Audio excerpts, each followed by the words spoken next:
গ্রাস করে নেয়। আমার আল্লাহ যুগে যুগে আল্লাহর পক্ষ থেকে প্রতিনিধি পাঠান। হে তরুণ যুবকেরা, হে আমার বন্ধুরা, হে আমার মুরব্বিয়ানেরা, আমার আপনার নবী এলেন। আরবের বুকে মানুষ যখন অন্যায় অত্যাচারে লিপ্ত ছিল, মানুষকে হেদায়েত করলেন, মানুষকে সুপথগামী করলেন, যুদ্ধ বন্ধ করে দিলেন, নারীদের সম্মান দিলেন। ভাই আমার, ছোট্টবেলায় কন্যা সন্তানের জন্ম হলে আরবের মানুষের মধ্যে কুসংস্কার ছিল। ভাই আমার, শিশু কন্যা সন্তানকে জীবন্ত তারা দাফন করে দিত, কারণ তাদের কন্যাকে তারা বড় করলে জামাইয়ের হাতে দিতে হবে, শ্বশুরের সম্মান নষ্ট হতে পারে। এই চিন্তায় ছোট্টবেলায় ভাই আমার কন্যা সন্তানের জন্ম হলে তারা হত্যা করত। আমার আল্লাহ কোরআন মাজিদে তাই জানিয়ে দিয়েছেন, হে দুনিয়ার মানুষ শুনে রেখে দাও, কাল কিয়ামতের দিনে ওই সমস্ত কন্যা সন্তানগুলোকে তুলে আল্লাহ জিজ্ঞাসা করবেন, তোমাদেরকে কোন অপরাধে হত্যা করা হয়েছে। হে জওয়ান যুবকেরা, হে আমার মুরব্বিয়ানেরা, শুনে রেখে দাও, জেনে রেখে দেন, আমার আপনার নবী এসে নারীদের সম্মান বাড়ালেন, নারীদের ইজ্জত বাড়ালেন। আমার আপনার নবী এসে যুদ্ধ বন্ধ করলেন, খুন খারাপি বন্ধ করলেন। যারা নারীর সতীত্ব হরণ করত তারা নারীর সতীত্বের পাহারাদার হয়ে গেল। যারা চুরি চামারি করত তারা চোর যাতে চুরি না করতে পারে তার জন্য রুখে দাঁড়ালো। যারা বাবা বেনামাজি ছিল, নামাজ কালাম করতো না, তারা আজান দেওয়ার সঙ্গে সঙ্গে মসজিদে গেল।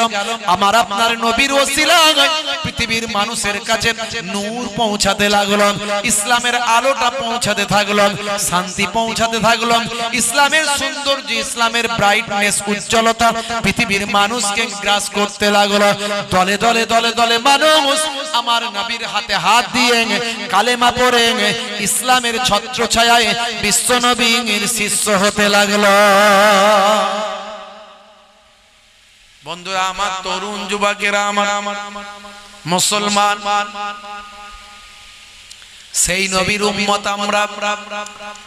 আজকে আমরা নবীর আদর্শ কতটা মানি একটু বুকে হাত দিয়ে চিন্তা করো। মুসলমানের ছেলে এখন নায়ক গায়কের ভক্ত, খেলোয়াড় প্লেয়ারের ভক্ত। যদি বলা হয় চার ফারিস্তার নাম বলো, বিখ্যাত চার ফারিস্তার নাম বলো, ওই আজরাইল ফারিস্তা, জিবরাইল ফারিস্তা, এই দুটো হয়তো বলতে পারবে, বাকি দুটো বলা খুব মুশকিল। বুঝতে পারছেন? যদি বলে হয় ভারতের চারজন ক্রিকেটারের নাম বলো, ফাটাফাট বলবে, বিরাট কোহলি, হরভজন সিং, রোহিত শর্মা, তারপরে আপনার ধোনি, আরো কি সব নাম আছে, ফাটাফাট বলবে। চার ফারিস্তার নাম আমরা জানলাম না, 10 জন নবীর নাম বলতে পারলাম না। হে তরুণ যুবকেরা, নামাজের তাশাহুদে আত্মায়াত মুখস্থ করতে পারলাম না, দোয়াই ইউনুসটা কি জানলাম না, দোয়াই মাসুরা জানলাম না, আয়াতুল কুরসি আমরা পড়তে পারলাম না, কোরআন মাজিদ একবার খতম করলাম না, কোরআন মাজিদের ভিতরে কি আছে লক্ষ্য করলাম না, বিশ্ব নবীর জীবনীটা একবার পড়লাম না। মুসলমান আজকে শাহরুখ খানের ভক্ত হলেন, সলমান খানের ভক্ত হলেন, হাতে বালা কানে দুল, হাতে বালা কানে দুল, মাথার সামনের চুলটা পেছনে এসে গেল চুল, সামনের দিক থেকে নিয়ে আসলে পেছনে চুল, হাতে বালা কানে দুল, সেই চুলটাকে আবার ব্যান্ডিং করে বলছো তোরা যা করছিস সব বেটা ভুল। এটা কার স্টাইল?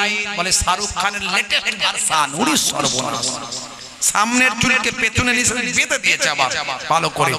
বুঝতে পারছো কার স্টাইল রে ভাই? বলছে এটা তুমি বুঝবে না, এটা শাহরুখ খানের নিউ স্টাইল, নিউ ভার্সন। মুসলমানের ছেলে হাতে ঘড়ি পরলি তো সৌন্দর্য হয়, আবার ঘড়ি পরবে না, ব্রেসলেট পরবে। কেন রে ভাই? বলছে এটা সলমান খানের স্টাইলটাই। তোমার সলমান খান এখন আর বাইরে বেরোতে পারছে না, খবর নিয়ে দেখেছো? মুসলমানের ছেলে তোমার সলমান খান এখন আর ঘর থেকে বেরোতে পারছে না। Gangster, gangster.